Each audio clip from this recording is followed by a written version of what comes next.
Our cities, towers of glass and steel, symbols of human ambition. For millions, they are the center of the universe. But what happens when that universe implodes? When the very structures we build to protect us become our prisons, our tombs?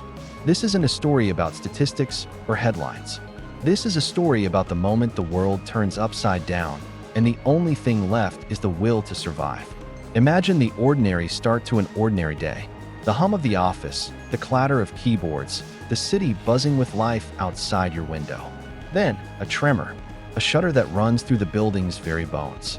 It's not an earthquake, not in the way you've seen in movies.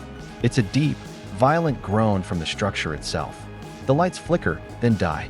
A sound, a deafening roar that consumes everything as the floor beneath you gives way. One moment, you're at your desk. The next, you're falling, tumbling through a chaos of concrete, steel, and shattered glass. The world is a storm of dust and noise, then sudden, shocking silence. And darkness, a darkness so absolute it feels heavy, pressing in on you. You try to move, but you can't. A concrete slab pins your legs. Twisted rebar curls around your chest like a cage.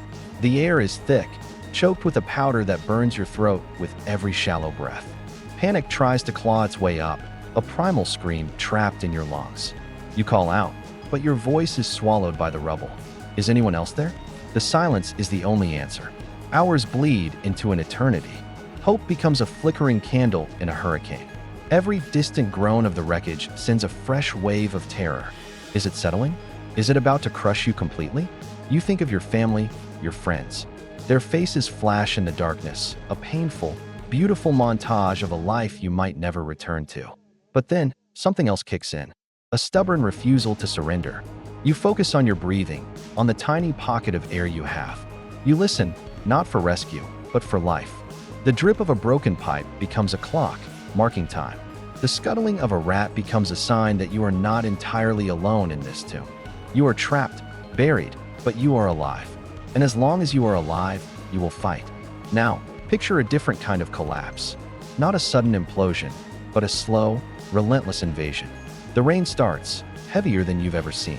The news calls it a superstorm.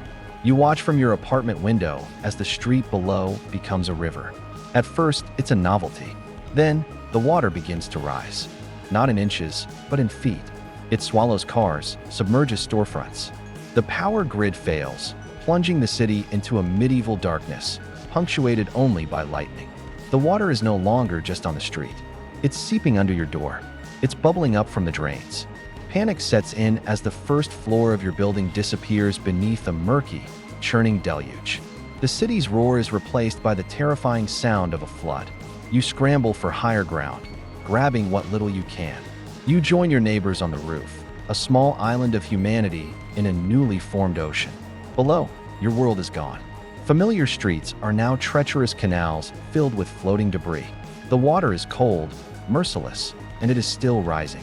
The city that never sleeps has been forced into a terrifying slumber. There are no sirens, no traffic, just the wind and the water. From your rooftop perch, you see other lights, other survivors, flickering across the dark expanse. A community of the stranded. You share stories, you share warmth, you share the dwindling hope that help will come. You are surrounded by the symbols of civilization, yet you are utterly cut off from it. The struggle is no longer against concrete and steel, but against the raw, untamable power of nature itself, unleashed in the heart of the man-made world. Survival is measured not in hours, but in how long you can stay above the water. In the suffocating dark of the collapse, a sound, faint at first, a tapping, a voice muffled by a mountain of debris. Is anyone there? Can you hear me? It's the most beautiful sound you have ever heard. Hope, which had faded to a mere ember, roars back to life. You shout back, your voice raw, cracking. Yes, I'm here. I'm alive. Then, another miracle. A beam of light, a single, brilliant star, cuts through the dust. It's a flashlight, probing the darkness. It finds you. Faces appear in the small opening they've carved. Faces of firefighters, of search and rescue teams, their features grim with determination, smudged with dirt and sweat. They are your angels. On the water, the drone of a helicopter, the buzz of a rescue boat's motor. They navigate the new, treacherous waterways of the city. A rope is lowered. A hand reaches out. Ordinary citizens in fishing boats pull strangers from the floodwaters. First responders wade through chest-deep currents to carry children to safety. In the face of overwhelming disaster, a different kind of force emerges: human compassion. The moment a rescuer's hand grasps a survivor's is a testament to something unbreakable. It's a promise, a connection, a declaration that even when the world falls apart, we will not abandon each other. The journey out of the rubble, the lift into the helicopter, it's more than just a rescue. It's a rebirth. It's the first step out of the nightmare and back into the light. Why do we endure?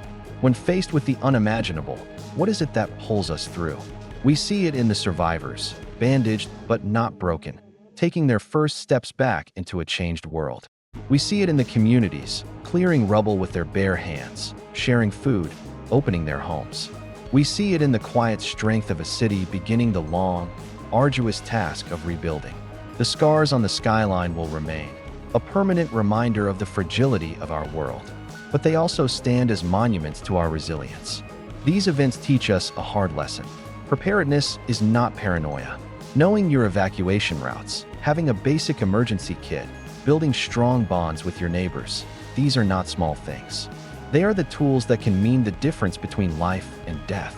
Because when disaster strikes, the first responders are often us, our neighbors, our community. The human spirit, when tested by fire and flood, reveals its true nature. It is not made of steel or concrete. It is forged from hope, compassion, and an unyielding refusal to be defeated. We fall, we break, but we rise again. We rebuild. We remember those we lost by building a safer, stronger, and more connected world for the living. Thank you for watching. If this story moved you, please consider sharing it. Subscribe for more stories about the power of the human spirit. Stay safe and look out for one another.